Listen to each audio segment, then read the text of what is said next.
Assalamualaikum warahmatullahi wabarakatuh. Waalaikumsalam warahmatullahi wabarakatuh. Di sini kami berdiri di sini untuk mempresentasikan makalah kami yang berjudul Perjuangan Bangsa Indonesia dan Semangat Kebangsaan.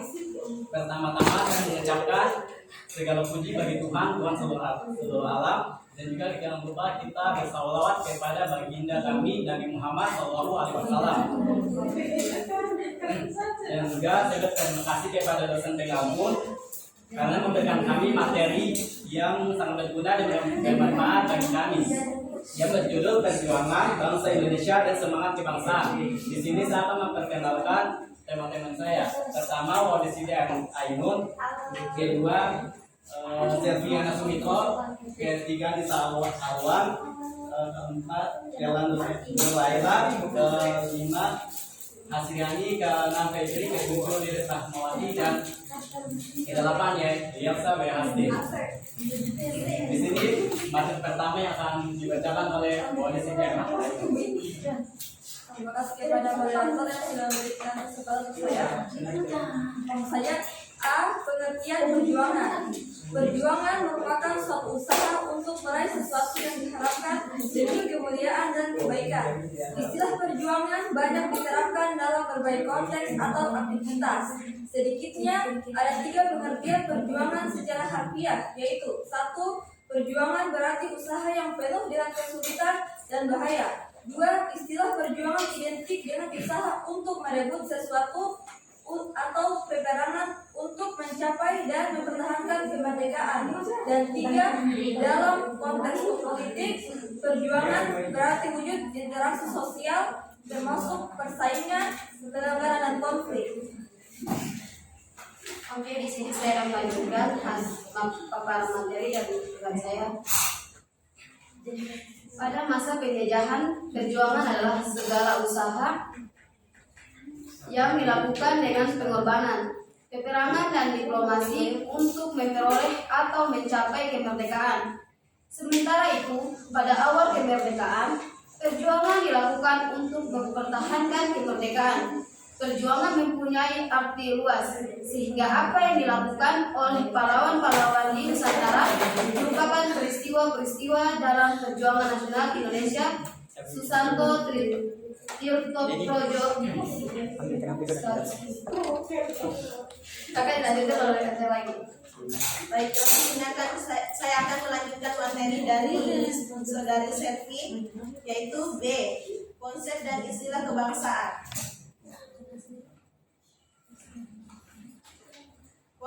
Konsep kebangsaan menunjukkan ciri-ciri yang memenuhi golongan bangsa atau sekedar kesadaran diri sebagai warga dari suatu negara.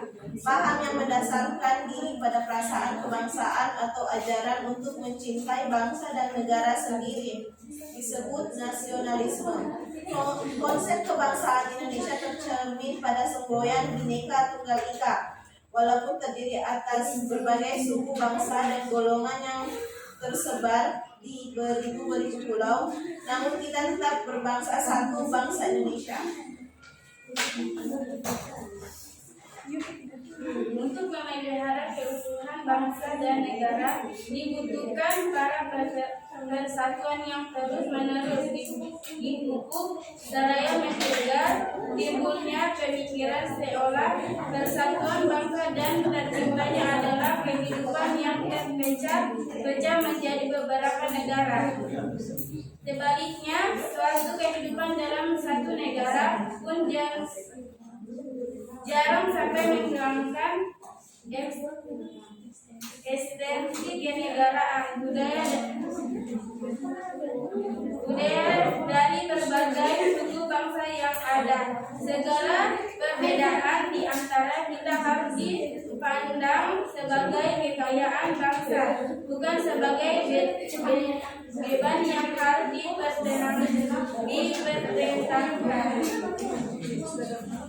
C. Sejarah perjuangan bangsa Indonesia dan semangat kebangsaan.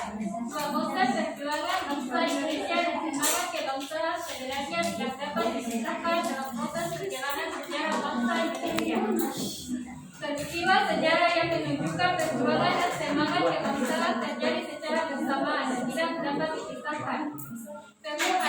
batasan itu sejak kapan dimulainya perjuangan bangsa Indonesia.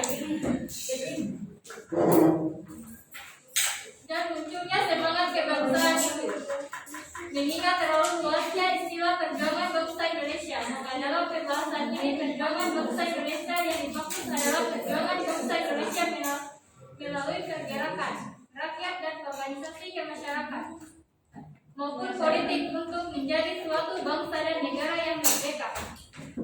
Apabila pembatasan ini yang dijadikan kriteria, maka pembahasan sejarah perjuangan dimulai sejak munculnya kesadaran berbangsa atau kebangkitan nasional, yakni sejak awal abad ke-20 dan mencapai puncaknya pada tanggal 17 Agustus 1945, yakni setelah diproklamasikan kemerdekaan Indonesia, Negara Republik Indonesia.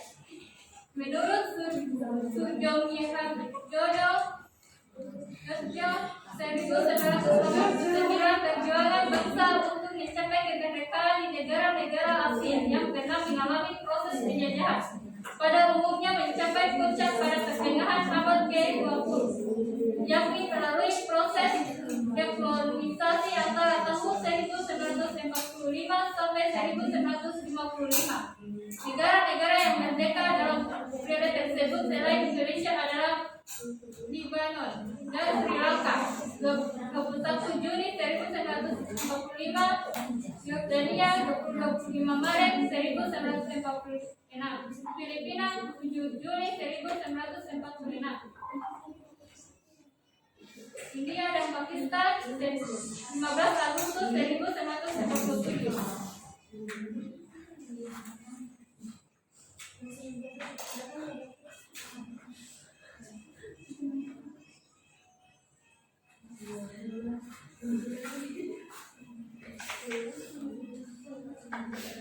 Baik, adapun pokok-pokok peraturan tanam bangsa itu sebagai berikut. 1. Petani diwajibkan menyedia 1/5 dari tanahnya yang akan ditanami oleh tanaman wajib yang akan diperdagangkan oleh pemerintah.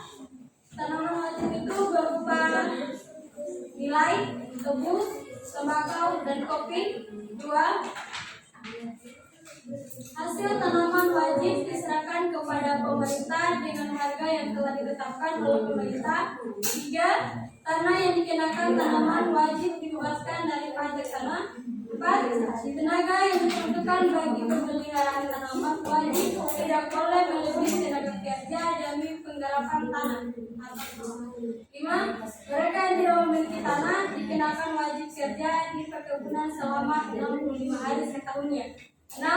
Merusak tanaman wajib luas kesalahan petani ditanggung oleh pemerintah.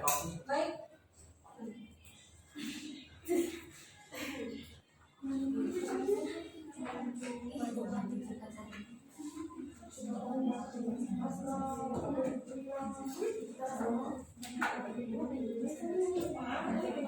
Orang yang menyalahi atas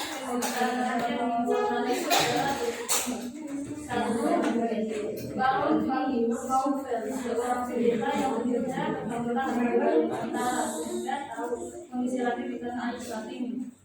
2.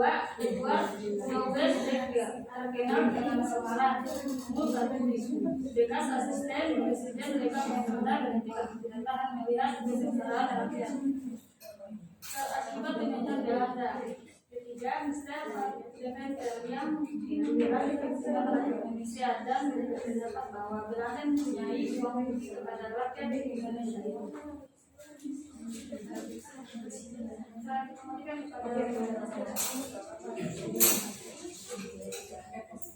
Baik, materi kami sudah selesai dibacakan oleh teman saya. Di sini saya akan membuka sesi pertanyaan. Bila ada yang mengerti, silakan dipertanyakan. Di sini kami akan membuka 2 sesi pertanyaan. Mulai dari sekarang.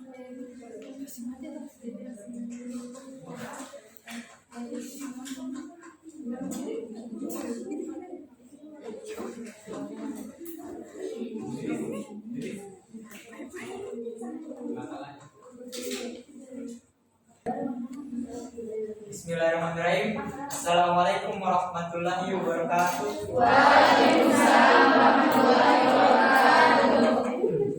mengenai pertanyaan saya sesuai dengan judul kalian yaitu kebangsaan. Kalau menurut kalian sebagai mahasiswa yang berpikir kritis, kalau menurutnya kalian itu bangsa Rohingya itu khusus harus kita usir atau harus kita diami, harus kita terima gitu? Rasulullah minallah fatun korek wabashiril mu'minin billahi sabilillah wasta'inu khairat. Wassalamualaikum warahmatullahi wabarakatuh.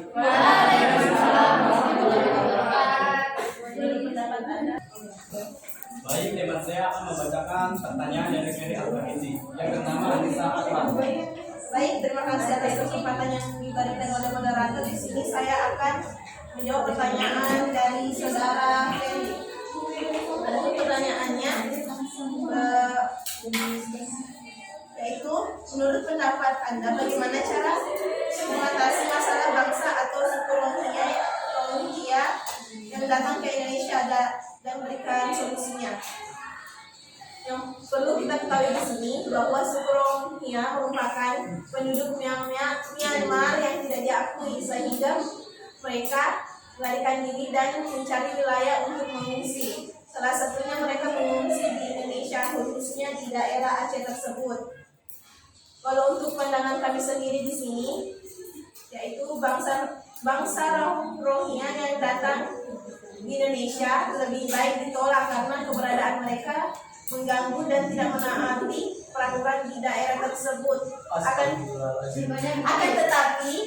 tetapi kalau dia dari pandangan sisi manusianya kita, pasti kita juga merasa kasihan terhadap mereka.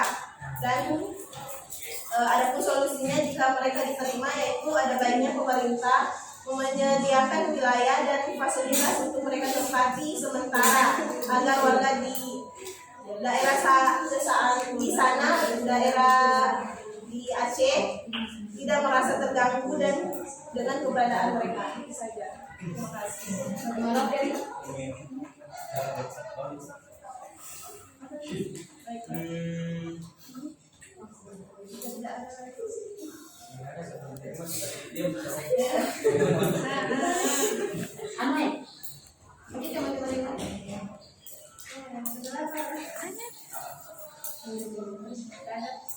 Bisa yang dipertanyakan?